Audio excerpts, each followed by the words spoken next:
The religion which discriminates between two people is partial, and the religion which treats crores of its adherents worse than dogs and criminals and inflicts upon them insufferable disabilities is no religion at all. Religion and slavery are incompatible.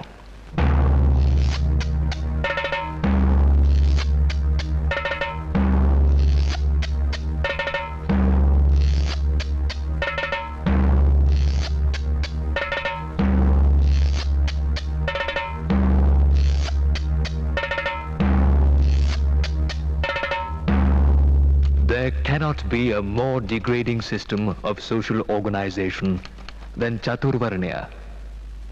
It is the system which deadens, paralyzes, and cripples the people from helpful activity.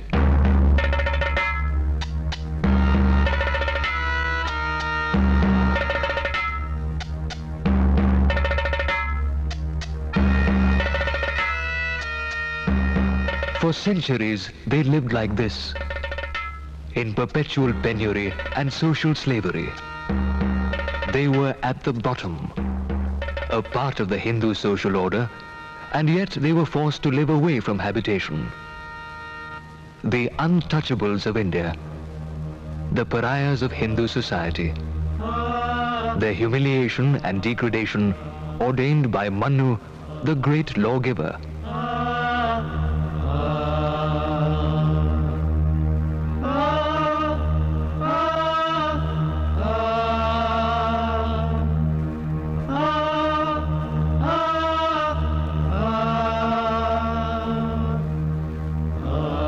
There came a man who gave his life to lift them up from the darkness of millennia-old social brutality and injustice, who gave them dignity, self-respect, and a will to fight for their human rights.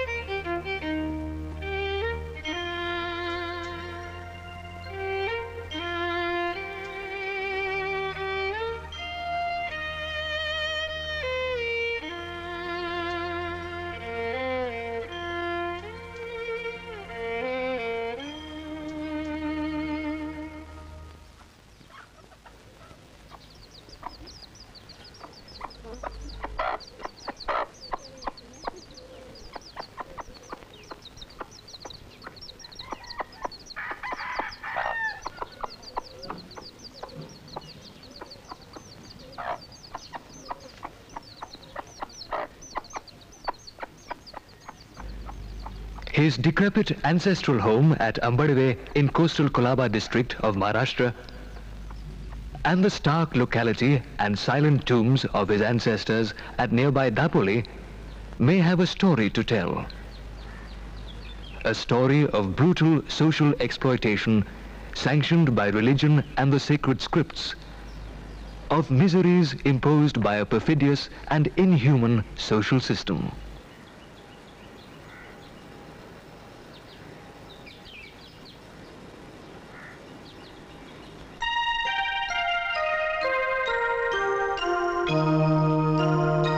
Legend has it that a spiritual ancestor blessed Ramji and his wife Bhima that they will bear a son who will brighten the dark horizon of his people.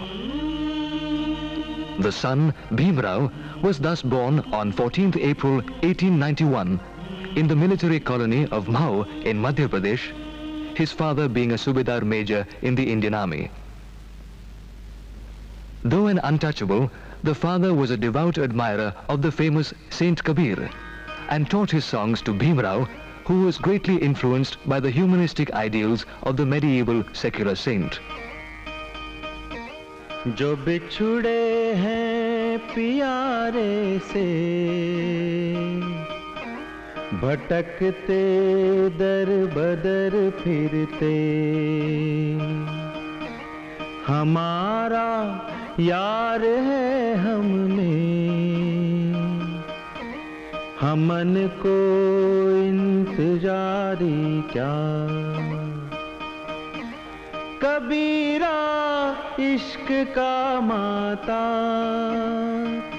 ओ कबीरा इश्क का माता दुई को दूर कर दिल से जो चलना राह नाजुक है. Bhim Rao spent his childhood at Dapoli.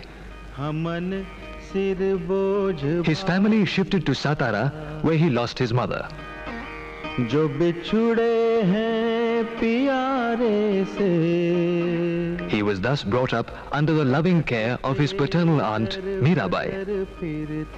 It is not difficult to imagine how the young Ambedkar's sensitive mind reacted to the treatment the untouchables were given.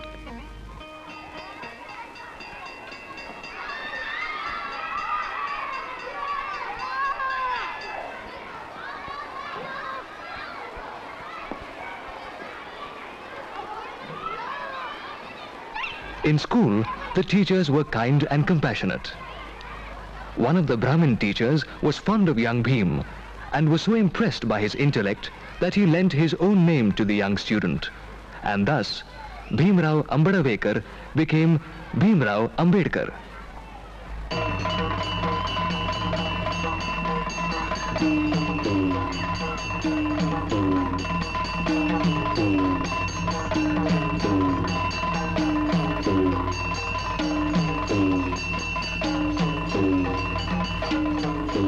Nevertheless, caste discrimination was galore. The barber would not touch Bhim's hair for fear of being polluted. It was his sister who trimmed his hair.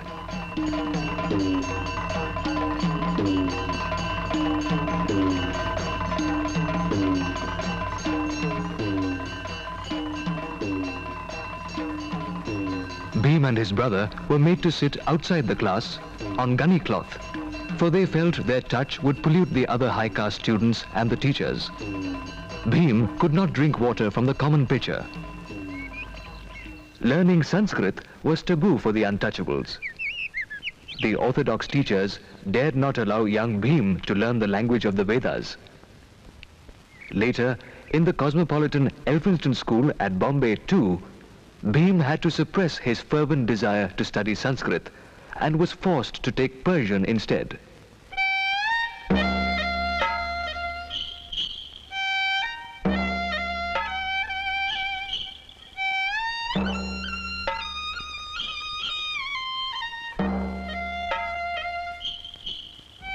Their woes were endless. Once, when young Bhim and his brother set out to go to a nearby village in a bullock cart, the carriage owner threw them out on learning they were untouchables. On the way, no Savarna would serve them water to quench their thirst. Go away, people said, and asked them to drink from a filthy wayside pool.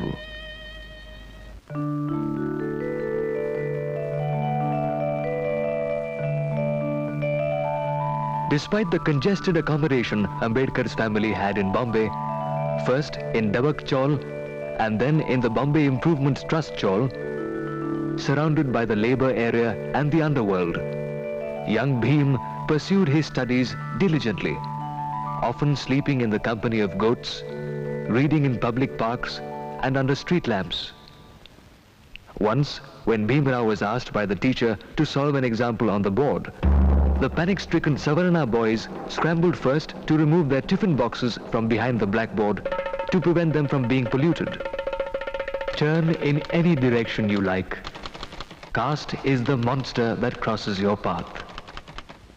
You cannot have political reforms unless you kill this monster.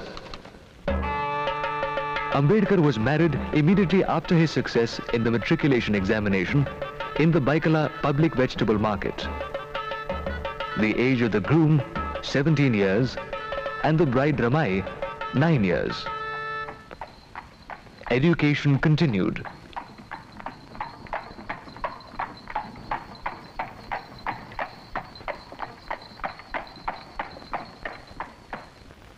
After graduation, he served the progressive-minded Maharaja of Baroda, Sayaji Rao Gaikwad, who provided Ambedkar with a scholarship to go abroad. Before he set sail, Ambedkar lost his father.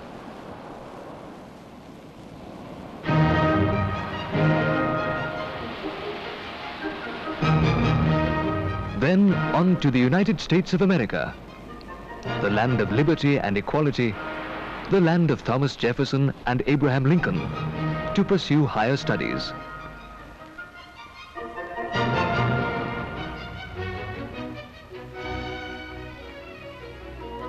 Columbia University, New York.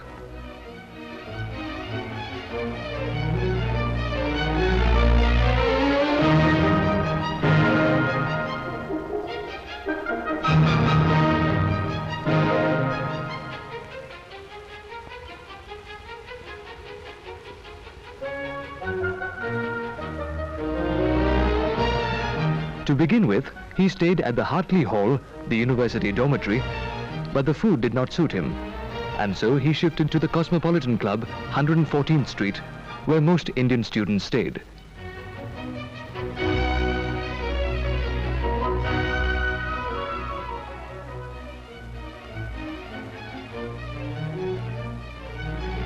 And then at the Livingston Hall dormitory, with a kind and very helpful Parsi friend and admirer, Naval Bhatena.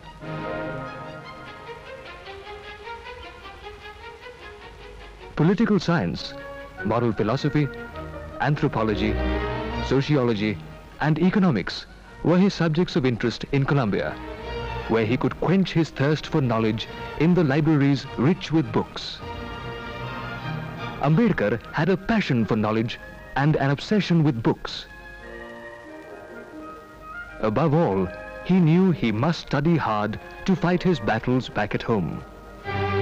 He drove himself to keep a punishing schedule, foregoing all the comforts, spending all of his time in libraries, burning the midnight oil. Often he sustained himself on a loaf of bread and a cup of coffee. He had to save a considerable amount from his paltry scholarship to remit money to his family in India. Eleanor Zelliot, a noted scholar of Ambedkar's writings and Dalit literature, says, 1913-1916 were Columbia's glory days. It was the most distinguished center of learning, I think, in America. He studied with many distinguished teachers. Perhaps the most famous is John Dewey, America's best-known educator. Pragmatic, in love with democracy, a world traveler, Ambedkar remembered John Dewey all his life, and at the end of his life used to imitate his teaching style. He even quoted Dewey. Dewey said, "Every society gets encumbered with what is trivial, with dead wood from the past, with what is perverse. Society must not conserve everything, but only the things that make for a better future." And that was Dr. Ambedkar's philosophy. He studied with Edwin Seligman, a very distinguished economist and a very kind man. And what did he get in America? What did he learn from being in New York? I think he learned to have faith in democracy. New York was growing, New York was exciting, New York was dangerous. New York had Italians and Irish, and the American Negro, as it was called then, was coming up into this area. Ambedkar saw many, many peoples living together and a democracy that worked. Not only was he taught that by John Dewey, but I think he could see it in the structure of New York itself, a faith in democracy that never left him. I think he learned about race here. I think he could see that the black people, the Negro people, as they were called at that time, the people of color, were separate, had a separate church. The Abyssinian Baptist Church, a pure black church, is very near here. And he alone, of all the untouchable leaders, said, "We are not a separate race. We are not a separate race. We must be treated distinctly in order to join all other Indians." And I think that fear of being thought to be permanently separate may have come from his New York experience.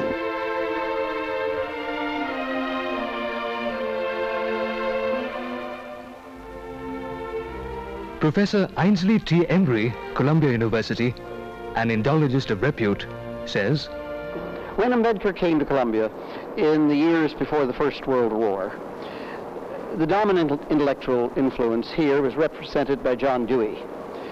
John Dewey's ideas in education were extraordinarily influential. He regarded education as basically concerned with creating democracy. He was very strongly against the old idea of education as perpetuating tradition. He was convinced that what had gone wrong with Europe was an emphasis on transmitting the past. And his argument was that we should give to children only what will be useful to them, only what will help them lead better lives. So to him, education and democracy were inseparable. Now, along with this was an enormous emphasis on equality. This again is part of the dominant ideas of the United States in those years. There was a great deal of anti-European feeling. And it's interesting in some of Ambedkar's early writings, his academic writings.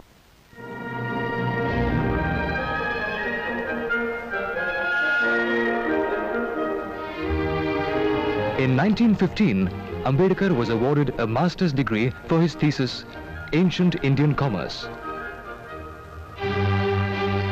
His paper, Castes in India, was acknowledged as the first scientific analysis of the barbaric social structure in India, the first salvo in a terrible war he waged throughout his life. Soon after this, he was awarded the Doctor of Philosophy degree for his thesis, The Evolution of Provincial Finance in British India.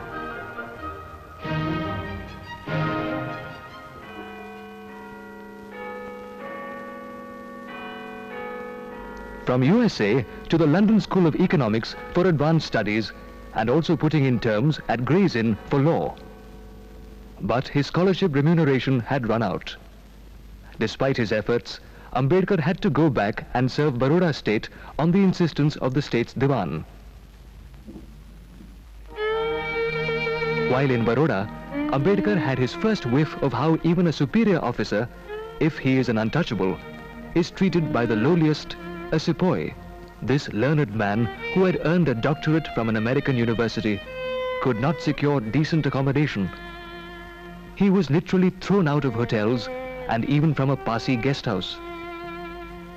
So humiliating was the treatment meted out by the high caste staff to this senior official of the Baroda state that Ambedkar returned to Bombay disgusted.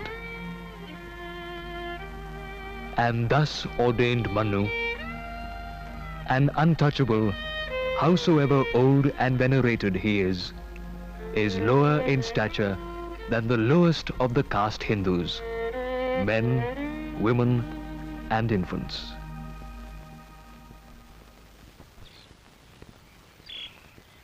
A brief stint as a lecturer in Bombay's Sydenham College, and then this unusual young man of learning who had launched a crusade against the system of caste, attracted the attention of Shahu Maharaj of Kolhapur, himself a reformist prince who worked hard to break the hold of Brahmin priests on society and emancipate the downtrodden.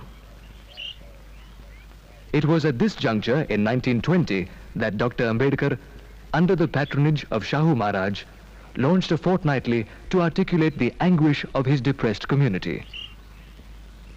The journal was appropriately titled Mook Nayak, the Dumb Hero. After all, Dr. Ambedkar was the greatest follower of Mahatma Jyotiba Phule, that outstanding man who championed the cause of women and the depressed in the 19th century. Soon, the prince offered him a scholarship to complete his discontinued studies in London, and Dr. Ambedkar set sail for England in July 1920.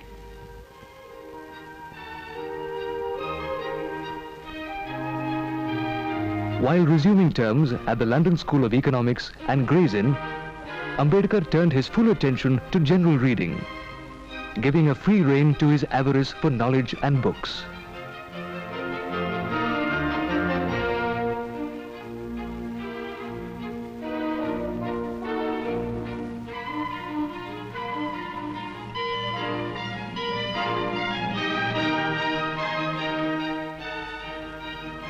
The British Museum Library, the famous repository of knowledge for centuries, to which many a great man of learning had made a pilgrimage seeking enlightenment, was Dr. Ambedkar's favorite haunt.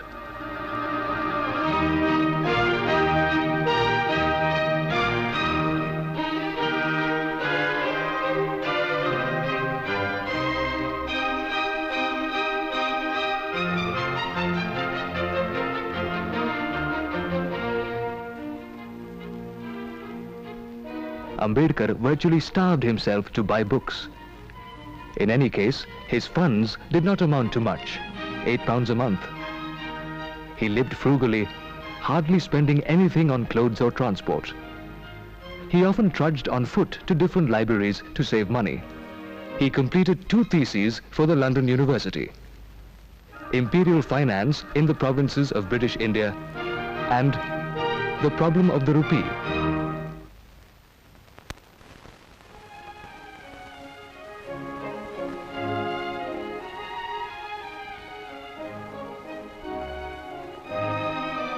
In London, Dr. Ambedkar simultaneously put in terms at the famous Gray's Inn.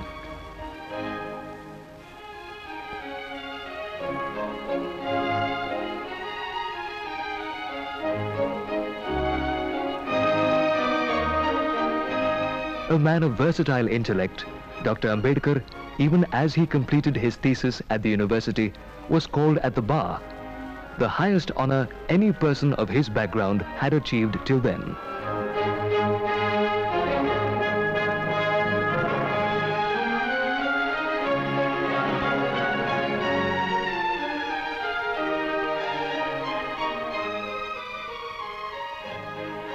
And although fully immersed in this academic pursuit, Dr. Ambedkar never for a moment could forget his people back at home. The inhuman plight of the untouchables was his unending obsession, and he frequently wrote to his wife asking anxious queries.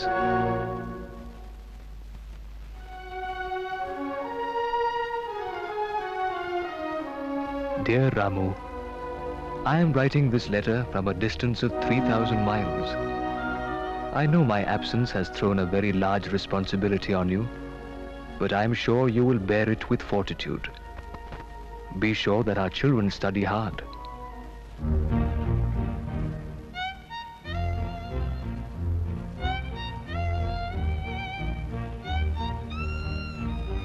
Ambedkar returned home in April 1923 before the degree of Doctor of Science was awarded to him. A great reception awaited the young man.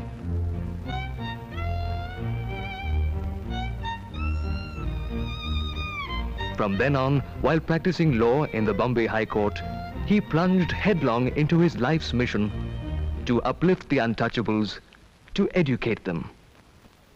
To achieve these goals, his first organizational attempt was the establishment of the Bahishkrita Hitkarani Sabha, an organization for the welfare of outcasts.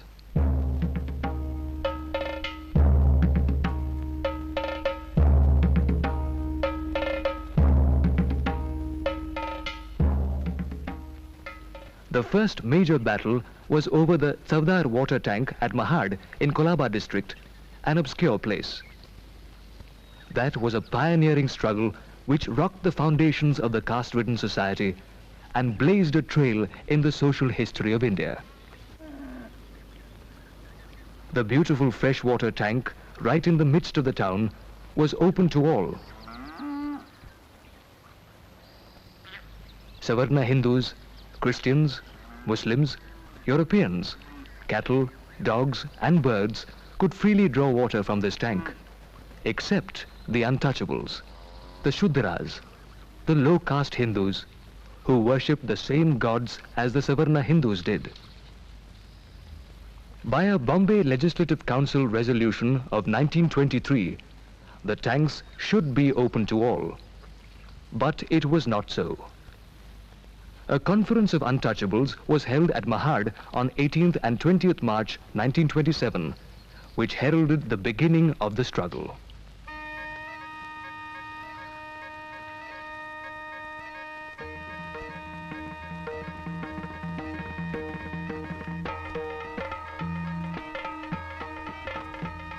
The untouchables, half-clad men and women, young and old, congregated at Mahad, walking through the streets of the town, shouting slogans in praise of Shivaji and Dr. Ambedkar.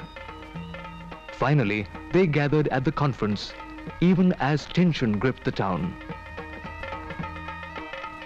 On the second day, the conference spontaneously decided that its president, Dr. Ambedkar, should lead a procession of untouchables to drink water from the prohibited tank. Subedar Raghunath More, a retired army man who had participated in the actual struggle, says, सभा झाली नंतर आम्ही सगळे जण तळ्याकडे जायला होतो 5-5, 6-6 जणांची file लागून पुऱ्या त्या क्रांती स्तंभावर तळ्यापर्यंत किती 25-30 हजार लोक होते हो काय बघायला नको जेवण केले. We went in a disciplined procession, nearly 25,000 of us, in rows of 4. We walked silently through the streets and then to the brink of the tank, Babasaheb leading us. आणि त्या सगळ्या जनतेच्या सामने सगळ्या या गोष्टी झालेल्या आहेत.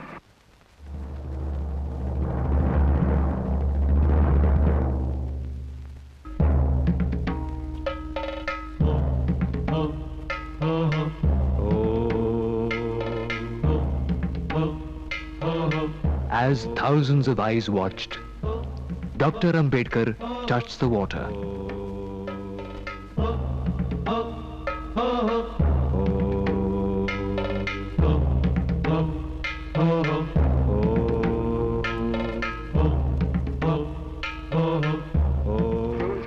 मग बाबांच्या बरोबर आम्ही तळ्यावर गेला आणि तळ्याचं पाणी बाबा शिरले तर एवढ्यात गोंधळ तिकडे स्वर्ण हिंदूंनी त्यांचे जे गडी होते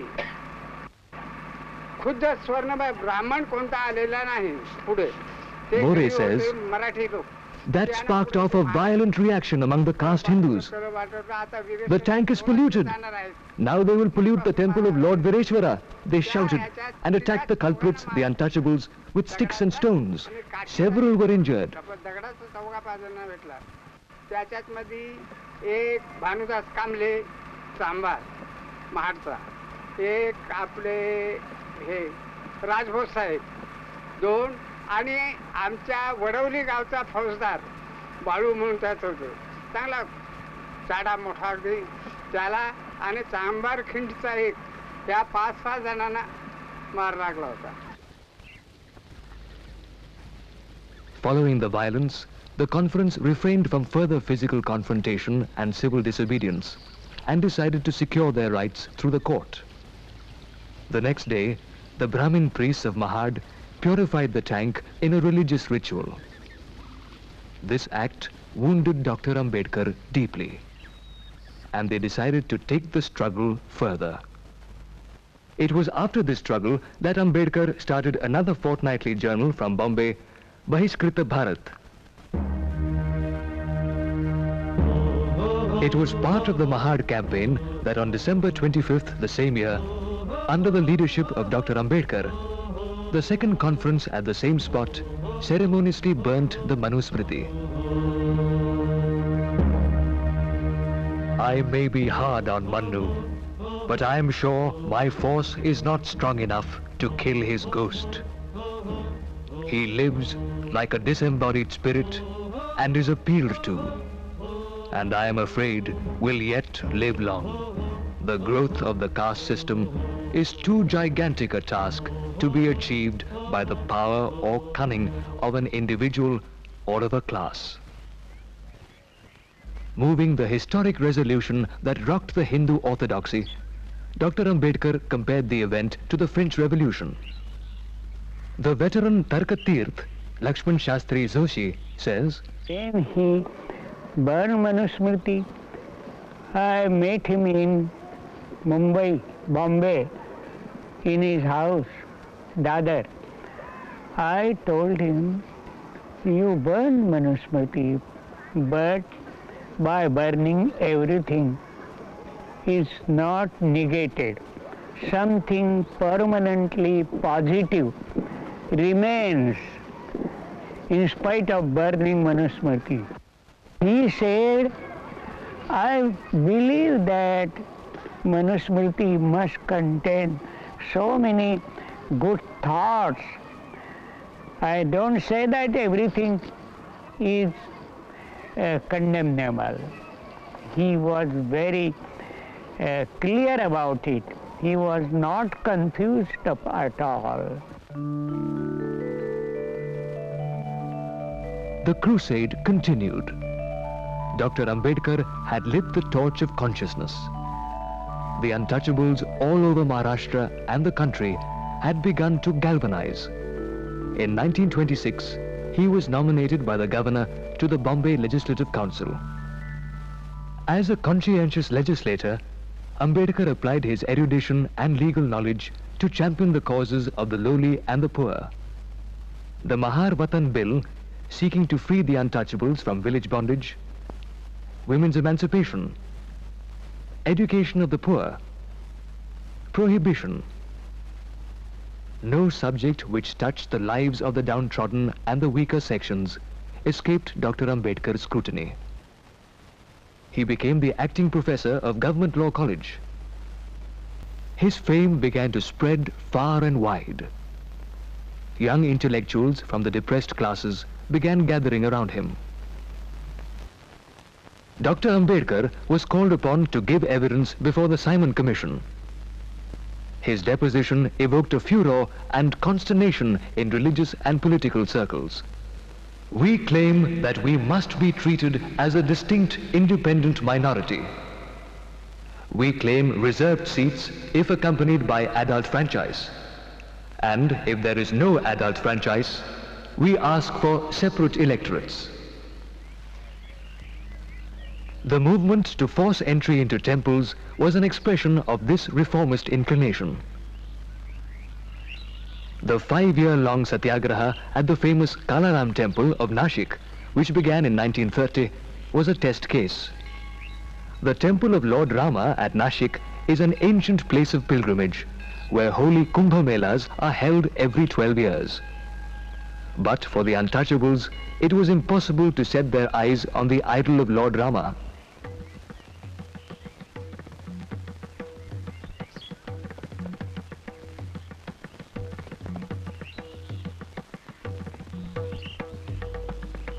The depressed classes of Nashik formed a Satyagraha committee under the leadership of Bhaurao Gaikwad to participate in the struggle under the guidance of Dr. Ambedkar. म्हणजे जवळजवळ 15,000 लोक या सत्याग्रहाला सामील झाले. लोक म्हणजे मुलं, स्त्रिया, पुरुष, म्हातारे, वारकरी, त्याच्यानंतर बैरागी मोठा जयघोष करीत चाललेले होते आणि लोकांच्या अंगामध्ये इतका संचारलं होतं सत्याग्रहाचं वारं की ते अतिशय आनंदाने आम्हाला आताही कुठे पकडण्याचा हरकत नाही, पण बाबासाहेबांनी सुरू केलेला सत्याग्रह अत्यंत महत्त्वाचा आहे आणि आम्हाला आमचे हक्क बाबासाहेब म्हणतात त्याप्रमाणे मिळालेच पाहिजे असं सगळ्यांचं म्हणणं. आणि गाडी बनत चालली, जयघोष करत चालले. लष्करी बँड पहिल्यांदा होता लष्करी पद्धतीचा, त्याच्यानंतर मग बालवीराचं पथक होतं. One of the satyagrahis in the forefront, Shantabai Dani, says, men, women and children, bairagis and sannyasis, inspired by Dr. Ambedkar, marched on, singing songs and joyful religious dhuns. They were ready to sacrifice their lives to earn their rights. Then suddenly, stones began showering on the satyagrahis. गंगेकडे निघाले, राम मंदिराकडे निघाले, मध्ये जरा दगडफेक झाली. Tension mounted in the city. The untouchables decided to lay siege to the temple.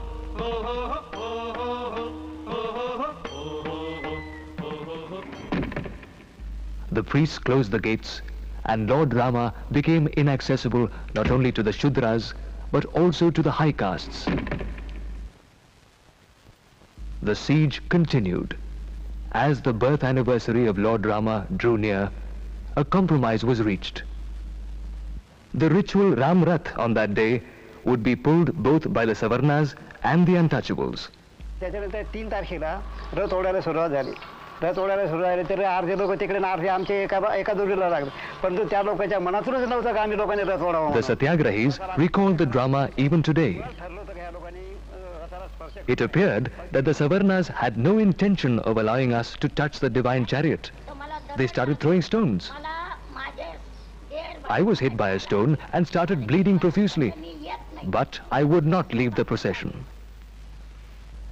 The prolonged Satyagraha evoked retribution against the untouchables all over. But the Satyagrahis were undeterred.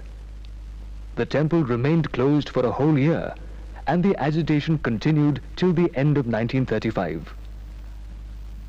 Ambedkar found all doors of the Hindu religion closed to the untouchables. He soon lost interest in the temple entry movement. He told his people, "The object of the temple entry movement is good, but you should care more for material good than for spiritual food." One steadfast supporter of Dr. Ambedkar's reform movement was the veteran freedom fighter Vinayak Damodar Savarkar, interned in Ratnagiri.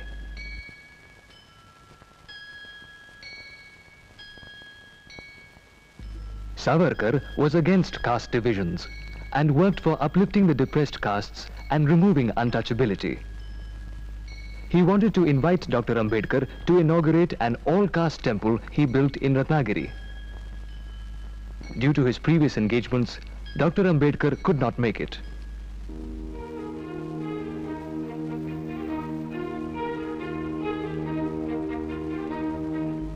Dr. Ambedkar was invited to the Round Table Conference in London in September 1930 as a representative of the depressed classes. The objective of the conference, held at the historic St. James Palace, was to frame a constitution for India by taking into account the views of various sections of people. But Ambedkar's willingness to represent his people at the conference aggravated the resentment of the Indian National Congress, which had boycotted the Simon Commission and also the conference. All those who associated with the conference were roundly condemned and accused as lackeys of the British by the congressman. From then, Dr. Ambedkar, in the eyes of the Congress, carried the foul stigma of being a stooge of the British. And yet, at the conference, his fierce and uncompromising championship of the Indian national interests caused surprise at home and consternation in ruling quarters. Dr. Ambedkar pleaded at the conference that the bureaucratic form of government in India should be replaced by a government of the people, by the people, and for the people. And yet, he insisted, in such a setup, power should not go unchallenged into the hands of the tyrannical majority. The depressed classes must have their just share. They must have adequate safeguards. On this, there could be no compromise. In all the 3 rounds of the Round Table Conference, in the plenary sessions, in committee and in subcommittee meetings, Dr. Ambedkar used all his erudition and skill to champion 2 causes: India's freedom and safety, and the protection of the depressed in a free and democratic India.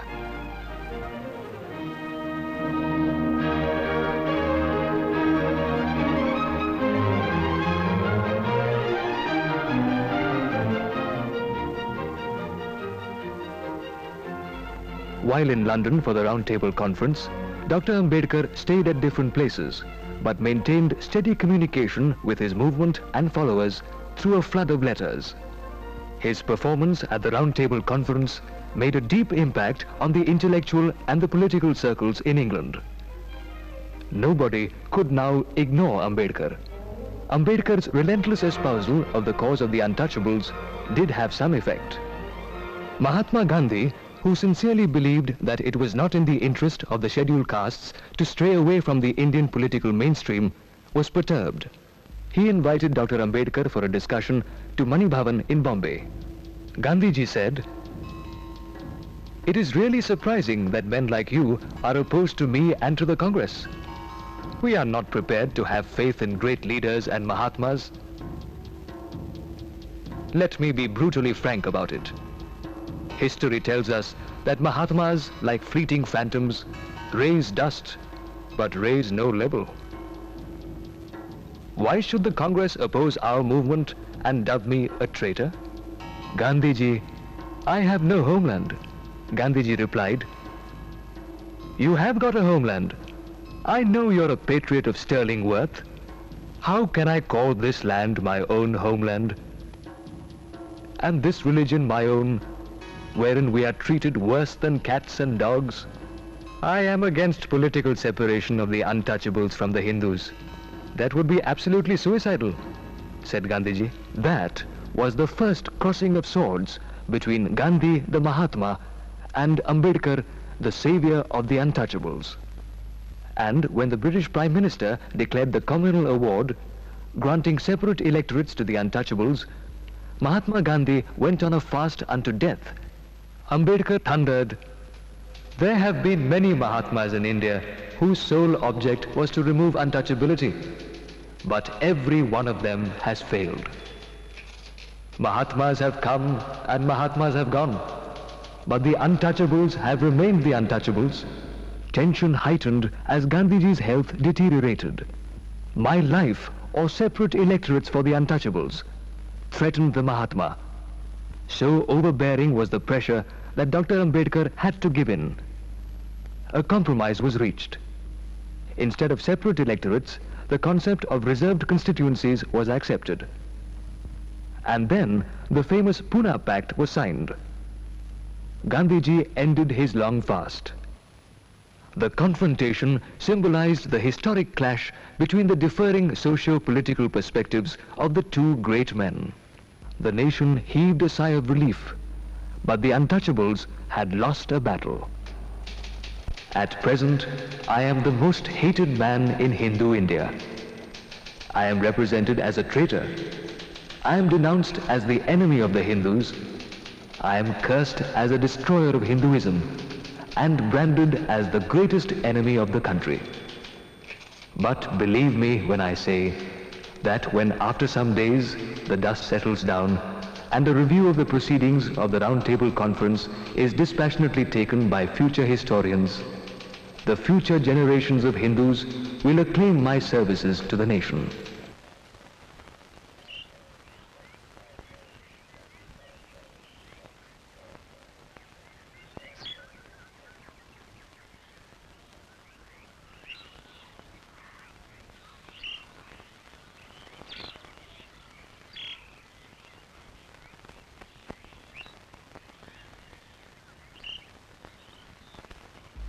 Meanwhile, Dr. Ambedkar realized his private dream, which every scholar and lover of books nurses, to build a house, to have one's own private library. Rajgriha in Dadar, Bombay.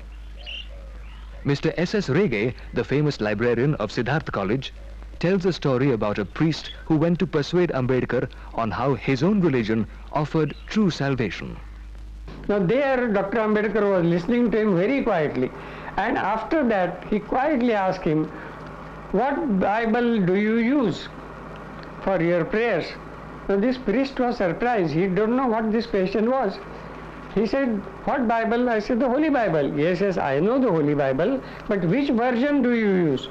And when he said this version, he just called me and he said, "Rege, you get all those copies of Bible which you have." And I brought 18 copies of Bible, placed them before the priest, and he said, "Look, this is King James version, this is Elizabeth version, this is this version."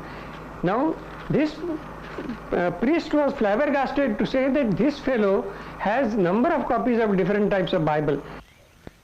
Dr. Ambedkar supervised the designing of the house personally, with a view to accommodate his vast and unique collection of books, his principal passion. Books he starved himself to buy.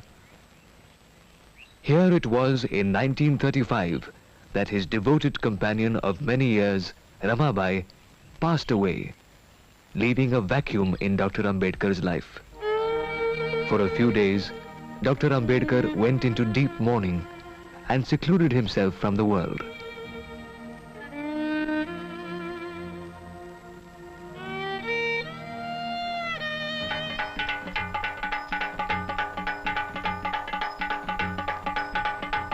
At the historic conference of the depressed classes at Yeola in October 1935, he gave vent to his frustration and for the first time publicly expressed his desire to leave the Hindu fold.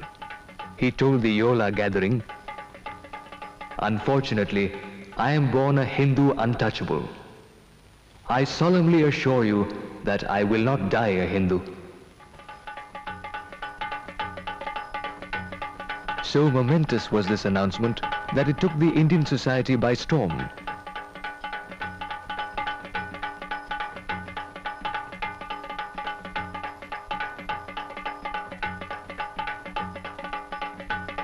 he was elected to the Bombay Legislative Assembly in the first general elections of 1935 as an independent Labour Party candidate.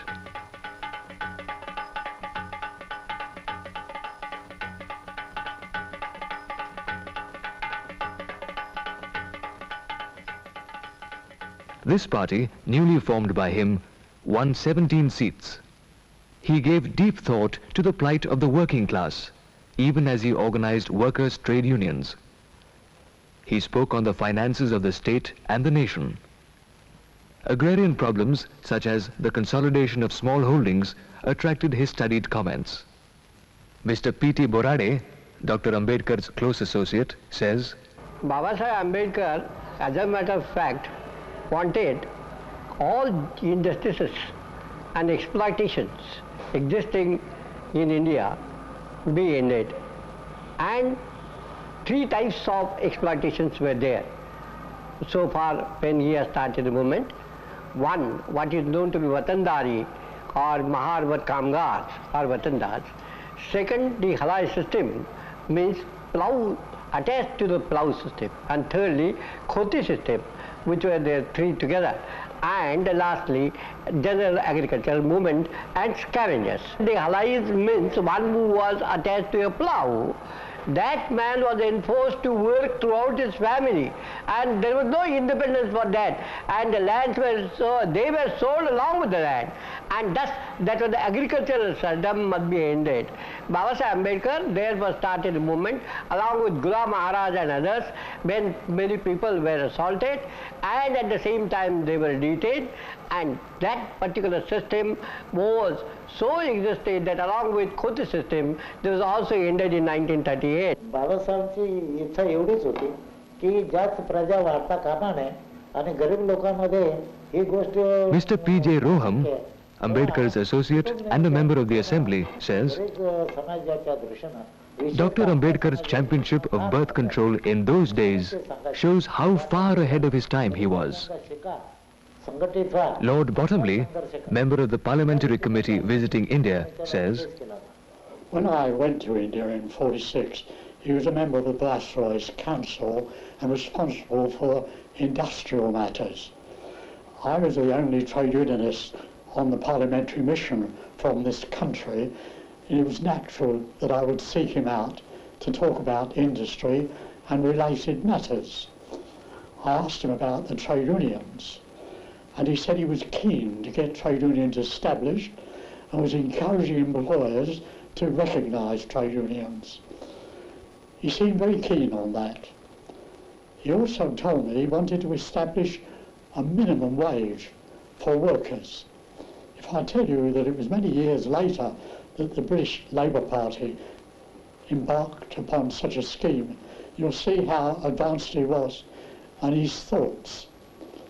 In addition to talking about trade unions, we talked about industrial matters generally, and arising from that he said to me that it was his desire, he'd been reading about the social reforms in Britain as a result of the new Labour government, and he said he wanted to bring about social services in India following the pattern that was being established in Britain. Babasaheb Ambedkar introduced the Labour Welfare Acts like Payment of Wages Act. Then also for the employment is concerned, he established employment exchanges today what we find for the employment is concerned, then education, housing, and also wages adequate to the standard of living. Through the hustle and bustle of his busy public life, the scholar and the public-spirited man in him produced several monumental works.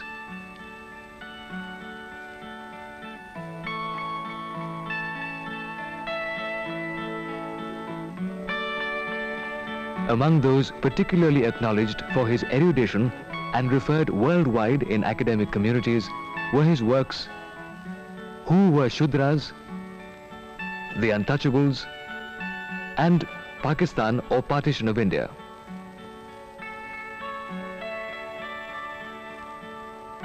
He specifically took time off to go to a secluded place in Ahmednagar to do research and write this book. Ambedkar was quite incisive in his views on Pakistan. The case made by Ambedkar was so formidable that hardly any matching retort came out. The book created a furor. Burying Pakistan is not the same thing as burying the ghost of Pakistan. So long as the hostility to one central government of India, which is the ideology underlying Pakistan, persists, the ghost of Pakistan will be there, casting its ominous shadow upon the political future of India. Education, in his view, was the major weapon to fight social evils. His long-cherished dream was fulfilled when he founded the People's Education Society and started Siddharth College at Bombay in June 1946 and later the Milind Mahavidyalaya, Aurangabad.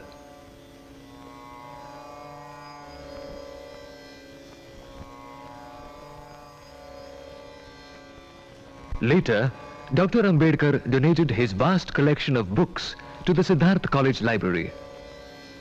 The huge library testifies to his wide range of reading.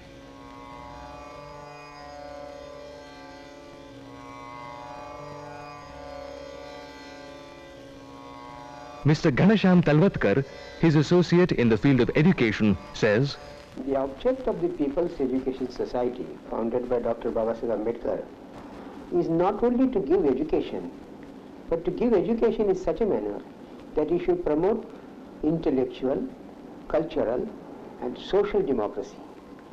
And with this context, the war started is all institutions, and the benefit of these institutions were given to all students coming from various caste, creed, and community. Even in Siddharth College, or for that matter the Milind Mahavidyalaya, you find that hundreds of people belonging to different castes, with different layer of community, they have taken the advantage of the education and they have elevated their lives in a much better way. And it is, as a matter of fact, it is a nation building work.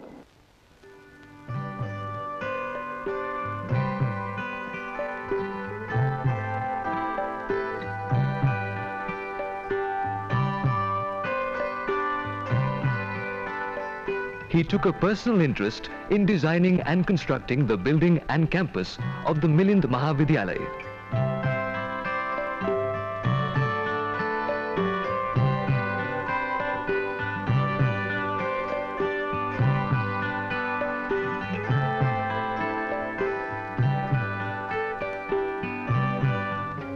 Greater challenges were awaiting Dr. Ambedkar.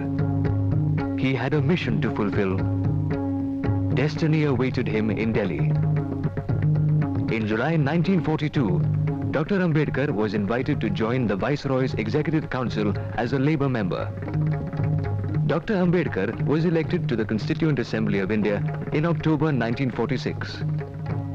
His outstanding moment came when he was elected and made chairman of the committee to draft the Constitution.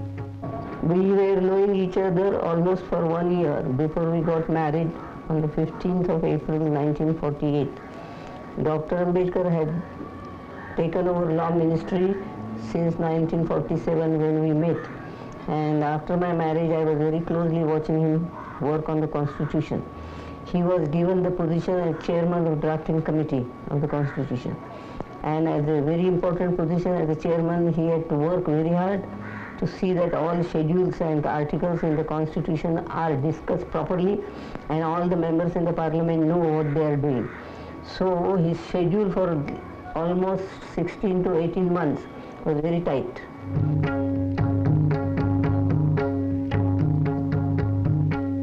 It was, however, ironic that due to want of backing in the Bombay Legislative Assembly, he had to be elected to the Constituent Assembly on the backing of the scheduled caste members of the Bengal Assembly. I know that today we are divided politically, socially, and economically. We are in warring camps, and I am probably the leader of one of the warring camps. But with all this, I am convinced that given time and circumstances, nothing in the world will prevent this country from becoming one. And with all our castes and creeds, I have not the slightest hesitation in saying that we shall in some form be a united people. Thus it was that on August 15th, 1947, India met her destiny and became a free nation in the world. Dr. Ambedkar, besides becoming the law minister in the interim government of Free India, was ordained to become the principal architect of the Constitution of India. The happiest person was Mahatma Gandhi. It was a proud moment for India, he told Ambedkar himself, that the former downtrodden had become the lawmaker of free India. Ambedkar's extensive knowledge of world history, his profound commitment to the universal democratic principles, and concern for safeguarding the human and political rights of the minorities went into the monumental work of drafting the document. His reply in the House on the prolonged discussion of the draft is considered among the remarkable speeches in India's parliamentary history. When the Constituent Assembly, in the name of the people of India, adopted the Constitution with its 395 articles and 8 schedules on November 26, 1949, no less than Dr. Rajendra Prasad, President of the Constituent Assembly, and Pandit Jawaharlal Nehru, Prime Minister of the interim government, paid glowing tributes to Dr. Ambedkar.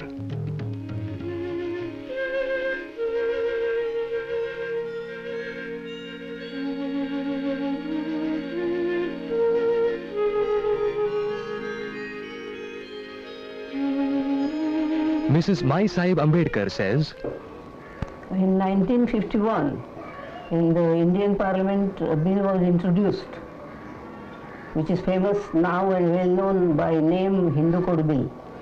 And Dr. Ambedkar, being a law minister, he had to pilot the bill. And Hindu Code Bill, in short, is meant for emancipation of women from the slavery of Hindu society. And as such, she had great attachment and devotion to this bill, and he worked hard to see that it passes through during his tenure as a law minister. But suddenly there was an issue of elections in 1951, and somebody told Jawaharlal Nehru that if this bill goes through, the Orthodox society in the Hindu society would not vote for the Congress, and you will not return to power. So Jawaharlal Nehru was taken up by fear, and he told Dr. Ambedkar to stop the work of Hindu Code Bill there and then, and he said, we will introduce this bill in our next session of the Parliament after election. As I said, Dr. Ambedkar was so attached and devoted and dedicated to this bill because it concerned the women and their problem, and particularly he was giving an equal share to girls along with the boys in the estate and personal family matters in the house. So Dr. Ambedkar was very much attached and devoted to this bill, and he has often told me and many people that Constitution is nothing compared to this Hindu Code Bill, and I must see that it goes through while I am law minister and in this very session of the Parliament. That was the signal for another virulent attack on Dr. Ambedkar from Hindu Orthodox quarters. Most progressive sections supported the measures. Ambedkar's view was that the bill codified and modified only certain sections of the Hindu law. The bill was essential for the unity of the Hindu society and the Indian nation as well. A disgusted Dr. Ambedkar finally resigned from the cabinet. I hate injustice, tyranny, pompousness and humbug, and my hatred embraces all those who are guilty of them. I want to tell my critics that I regard my feelings of hatred as a real force. They are the reflex of the love I bear for the cause I believe in, and I am in no way ashamed of it.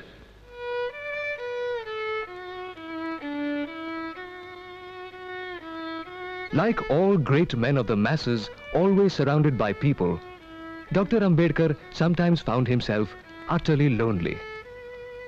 This feeling of loneliness perhaps found expression when he suddenly started painting and learning the violin while in his 50s.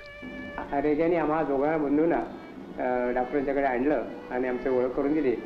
तर doctor म्हणले, अहो तुम्हाला एक violin मला आणायला सांगितलं, हे दोघं कशाला आणले? The Sate brothers, who taught him to play the violin, say, it was an honor to teach this great man. He already knew how to handle the bow and the instrument. Being a methodical person, He asked for a standard book on the violin. We gave him one. He read the book through the night and asked for a fresh edition of the book. We were surprised. The violin, how to master it. असं एवढंसं लहान चांगलं पुस्तक होतं ते नेऊन आम्ही त्यांना दिलं आणि ते रात्रीच वाचून काढलं. पहिल्या पानापासून शेवटच्या पानापर्यंत वाचलं आणि दुसऱ्या दिवशी आम्ही गेल्यावर विचारलं की काय तुम्ही जे मला पुस्तक दिलं त्याची एडिशन कितवी दिली. आम्ही कुठे एडिशन बघितली. तुम्ही अहो तुम्ही ती 86वी एडिशन आम्हाला दिली. एवढं बोलून थांबले नाहीत. म्हणाले का हो मराठीत एक तरी पुस्तक असं आहे का की ज्याच्या 2-4 एडिशन निघायच्या पुढे काही निघतात असं. नंतर मग म्हणाले की आता काय करायचं. तर मग आम्ही त्यांना व्हायलिन कसं धरायचं कसं शिकवायचं. अहो म्हणले मी इंग्लंड अमेरिकेत व्हायलिन पाहिलेलं आहे मी बरोबर धरतो. मग त्यांनी ते धरलं बरोबर. He was very particular about his clothes. He wanted very spick and span design, very well fitting suits, and is particular about colors also.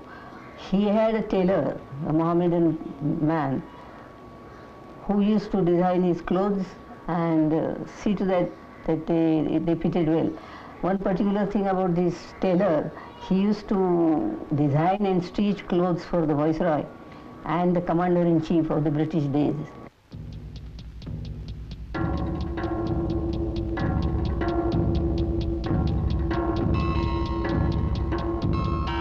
The three ideals that he mentioned about were the Colonel, Napoleon and Churchill. Now Churchill and Napoleon we may say one of his contemporaries in a way. But about Colonel, his father had instilled in his mind that here was a person who was all the way derided by people because he was the Sutaputra. But by devotion, by persistence, by penance in a way one can say, he concentrated himself on archery and earned the kundalas, kavacha kundalas from the sun. Now here that his father had told me that you should keep this ideal before you. Never shirk, never be afraid, go ahead. Ambedkar, in 1935, he had made a pledge that he would not die a Hindu. 20 years had passed. The obduracy of the Hindu society had frustrated him. His health was failing. It was time to fulfill the pledge. His grandson, Prakash Ambedkar, says, the reconstruction of the society, he said, he has to be based on two aspects. One is the social aspect and the other is the religious aspect.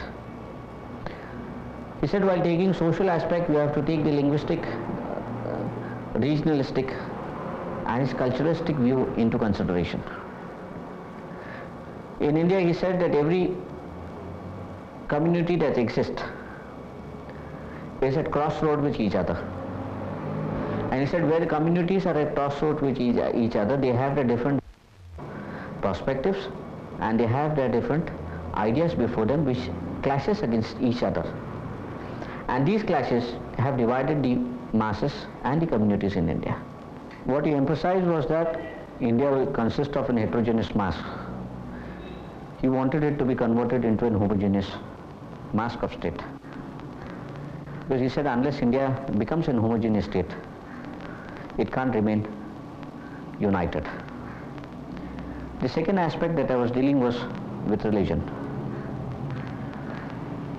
In India, the religion that exists and which formed the majority part, the Hindu religion as they say it, has an inbuilt system of inequality. He tried to reform it by reforming the principle of the Hindu tenements. But when he failed and the masses in India didn't respond to it, he went upon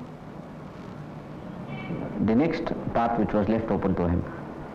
That is to renounce the Hindu religion and to accept Buddhist as a new religion and forming the Buddhist principles as the basis for the homogeneous state in India. At least a way has been set up by him to form the homogeneous part in India.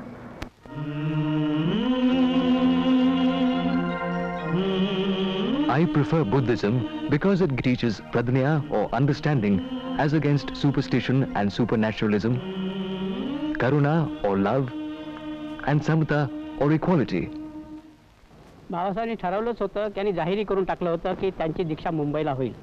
परंतु मला वाटत होतं की मुंबई भारताच्या एका बाजूला पडतं आणि नागपूर हे मध्यवर्ती आहे. नागपूरमध्ये जनता, पुष्कळशी जनता बौद्ध धर्माकडे लवकर दीक्षा घेण्याच्याही तयारीत आहेत.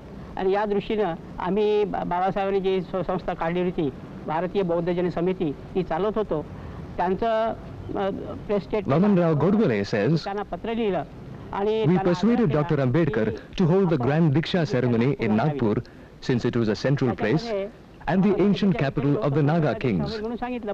We also told him that the 14th of October was the most auspicious day for the ceremony, because that, according to the English calendar, was Lord Buddha's Mahaparinirvan Day. त्याची सुरुवात मात्र 13लाच झाली आणि ते कारण की त्याचा संबंध भगवान बुद्धाच्या महापरिनिर्वाणाच्या दिवसाशी आहे. भगवान बुद्धाचं महापरिनिर्वाण हे 13 ऑक्टोबरला रात्री झालं इंग्लिश कॅलेंडर प्रमाणे. 14 ऑक्टोबरला ठीक 10 वाजता बाबासाहेब दीक्षा मैदानावर पोहोचले, डायसवर. त्यावेळेस त्यांनी चंद्रमणीजी म्हणजे भारतामध्ये सगळ्यात वयोवृद्ध भिक्षू यांची निवड धर्मदीक्षकता केली होती. Sadanand Fuljale says, it was a grand ceremony. Dr. Ambedkar arrived on the high dais along with his wife. He first bowed to the image of Lord Buddha and took Diksha. Dr. Ambedkar then turned to the large gathering of people before him. He told them, I have taken Diksha of Lord Buddha. Whosoever wants to follow me along the path of Buddha should stand and recite the oath. The entire mass of people stood up voluntarily and recited the oath after Dr. Ambedkar in a spirited chorus. It is very rarely that a man witnesses such a grand event in his life.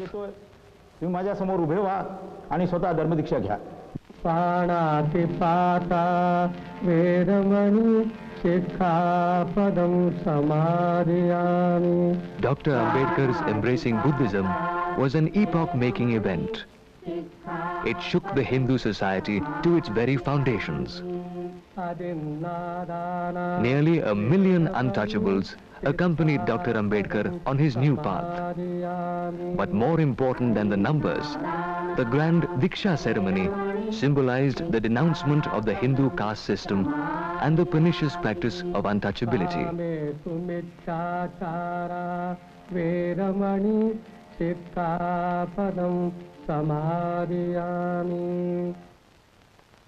His personal secretary Nanak Chand Rattu says, on the night of 5th December at about 11:30, when I took leave of him to go home, I was just approaching the main gate, then the servant came running that I was called back by Babasaheb. I parking my bicycle outside, I went inside and asked Babasaheb what is the matter. He said, before going you do one thing, place that introduction and preface to the book Buddha and Dhamma on his table.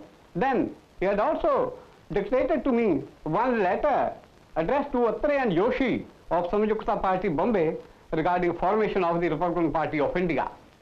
Then another letter he had addressed to the Burma government, to the Sasana, Burma Sasana, to propagate Buddhism and how to finance it. Then early in the morning, the servant and the driver, they came to my place, knocked the door. As soon as I opened, I was surprised to see their faces. I took it that something must have happened. I immediately inquired, is Babasaheb all right? But they did not have, they only said their names are had sent them to call you. So immediately I started, reached 26 Harip Road. Mr. Ambedkar was sitting in the veranda waiting for me. Immediately I got out of the car. He took me inside and told me that Babasaheb has left us. Taking courage, I immediately ran to the room where I had left Babasaheb the previous night. I called Babasaheb.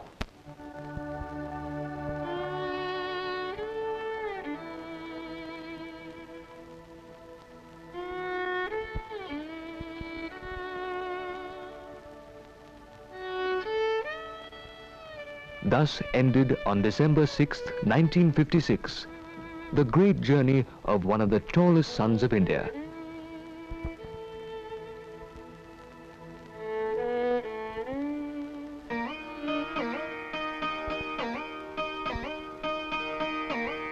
जो बिछुड़े हैं प्यारे से